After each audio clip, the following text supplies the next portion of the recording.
तुम्हारी माँ टस से मस नहीं होगी। बस हर वक्त एक ही राग अलापती है कि मेरी बेटी नर्स बन चुकी है और मैं उसकी नौकरी से नहीं खेलूंगी किसी कीमत पर। बड़ी आई नर्स है। अगर वो नर्स बन गई है तो हमें उसका क्या फायदा है? क्या हम उसका दिया खाते? नहीं तो कोई मसला नहीं है, मैं वक्त पर आ जाऊंगी वहां। अम्मी को बताऊंगी कि ड्यूटी पे जा रही हूँ मैं। हाँ बिल्कुल समझ गई। ओके, खुदा हाफिज।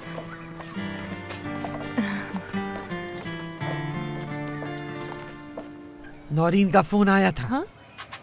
वो तावला हो रहा है अपनी दुल्हन के लिए और यहाँ तमाशे ही खत्म नहीं तो हो रहे। करूं क्या मैं? क्या ये कहना चाह रही हैं आप कि जाऊं और जाकर अपनी अम्मी से कहूं कि मुझे उससे शादी करनी है? अगर तुम वाकई उसकी दुल्हन बनना चाहती हो तो तुम्हें हर सूरत शादी के लिए राजी करना होगा अपनी माँ को। तो आप करें ना अम्मी से बात, साफ साफ जाकर उन्हें बताएं ये मंगनी टूट गई है और अब कोई और है जो मुझसे शादी करना चाहता है। लड़की, क्या तुम अपनी माँ को नहीं जानती? ऐसा लगता है कि जैसे कि तुम्हारी माँ की पैसे से कोई लड़ाई है। सिसकती रहेगी मगर यहाँ से नहीं जाएगी इस्तांबुल। सलील करवा के रख दिया है। सोचो कि बिल्ली को घंटी कैसे बांधी जाए। अगर तुमने कुछ ना किया लड़की तो बिल्ली तुम्हारे हाथ निकल ली। अब बस भी कर दें ये बातें। आप जिससे शादी करवाना चाहती हैं मेरी, देखें वो अमेरिका में मॉडल्स के साथ घूमता है। दादी माँ, क्या आपको यकीन है उस पर? उसने देखा भी है मुझे। मैं तुम्हें अभी भी कह रही हूँ निरमान, अपनी पोती को साफ साफ बता दो, उसे अंधेरे में मत रखो। उसे बताओ कि वो आगा साहब का बेटा नहीं भतीजा है जो कि अपाहिज है। कहीं ऐसा ना हो कि बाद में हम दोनों के लिए कोई मसला बन जाए। दादी माँ, खैरियत तो है? आपके चेहरे के रंग क्यों उड़ गए? अरे बुढ़ापा है और क्या। अच्छी बात यह है कि तुम उसके बाप को बहुत खूबसूरत और हसीन लगी तो लड़का किसी के साथ भी घूमता हो, इससे कोई फर्क नहीं पड़ता। उसका बाप यहाँ का है और वो चाहता है कि उसकी बहू भी यहीं की हो।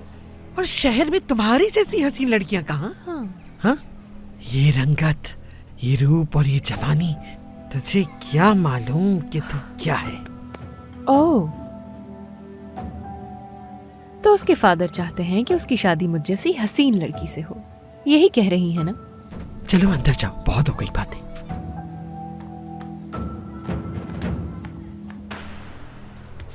ये हुस्न बर्बाद तो होगा लेकिन हीरे मोतियों की सेज पर। आ गई तुम? हाँ आ गई दादी जान।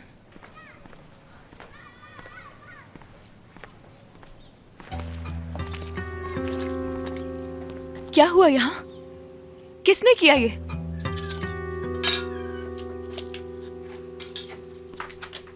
ये खिड़की मतीन की अम्मी ने तोड़ी है आकर। क्या हो गया तुम्हें किरण? पहले तो जुबान पर हर वक्त मतीन का जिक्र था, तो अब क्या हो गया तुम्हें? जानती हो तुम कि मतीन मेरे काबिल नहीं था।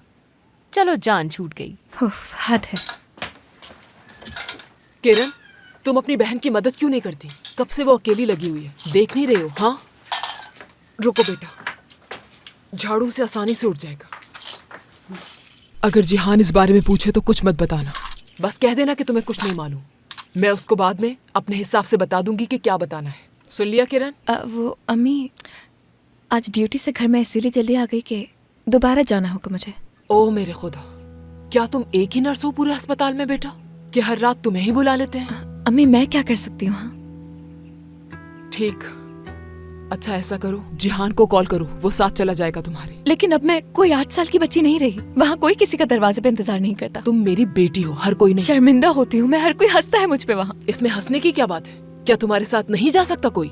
वैसे आपा, जितनी ड्यूटी तुम करती हो उतने तो डॉक्टर्स भी नहीं करते होंगे। किरण चुप करो, तुम्हारी बहन नर्स बन चुकी है। तुम नहीं समझोगी, नौकरी में अगर मगर नहीं चलता।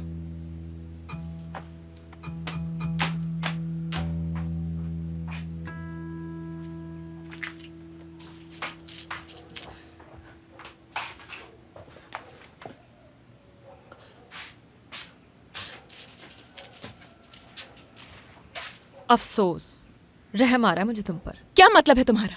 तुम अम्मी के सामने शर्मिंदा क्यों करती हो मुझे? तो ऐसी हरकतें करने से पहले सोचती क्यों नहीं हूँ? मैंने ऐसा कुछ नहीं किया कि मैं शर्मिंदा हूँ, कोई गलत काम नहीं किया मैंने। रहने दो। मगर अब मैं मजीद कुछ भी नहीं छुपाऊंगी। सब बता दूंगी और अम्मी मेरी बात बहुत अच्छे से समझेंगी। मैं बता दूंगी कि मैंने वो सब किस लिए किया। इस घर के लिए किया मैंने। इसके पीछे मेरा अपना कोई मफाद नहीं। तुम्हें उससे जो भी बात करनी होती है वो अकेले में कर लिया करो। लोगों के सामने शर्मिंदा करना ठीक नहीं। वो तुम्हारे लिए कभी जगहसाई का बाइस नहीं बनी। उफ, मुझे इतनी नाइंसाफी नहीं करनी चाहिए। वैसे जेनरे, मैं जो कुछ भी करती हूँ सबके सामने है, तुम्हारी तरह छुप के नहीं करती मैं। क्या है मैं अच्छी तरह जानती हूँ। इस्तांबुल जाना है ना तुम्हें। अगर मैं कुछ कहती नहीं तो इसका मतलब ये नहीं कि तुम्हारा जो दिल चाहेगा तुम कहोगी और मैं सुनूंगी। क्या तुम्हें समझ नहीं आता कि अम्मी इस्तांबुल नहीं जाना चाहती? तुम्हारा और दादी माँ का मकसद कभी पूरा नहीं होगा। तुम पागल हो क्या? आखिर तुम्हें समझ क्यों नहीं आता जेमरे? सोचा है कभी इस्तांबुल जाके सिर्फ मेरी नहीं सबकी जिंदगी बदल जाएगी?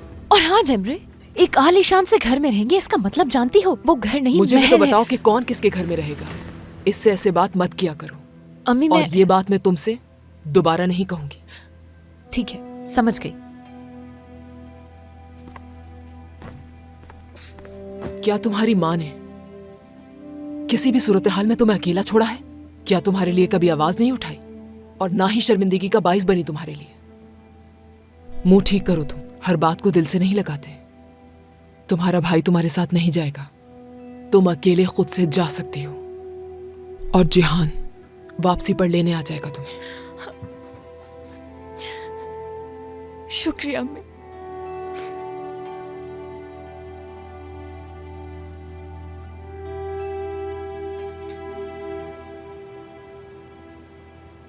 मैं अभी हॉस्पिटल जाता हूँ और जाकर पूछता हूँ कि वो कौन लोग हैं जो उस पर हंसते हैं। जिहान, वो बेटा तुम्हारी बहन है और उसको तुम जाके शर्मिंदा नहीं करोगे सबके सामने।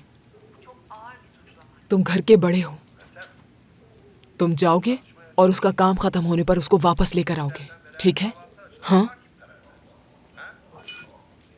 जाओगे और उसे वापस लेकर आओगे? देखता हूँ मैं।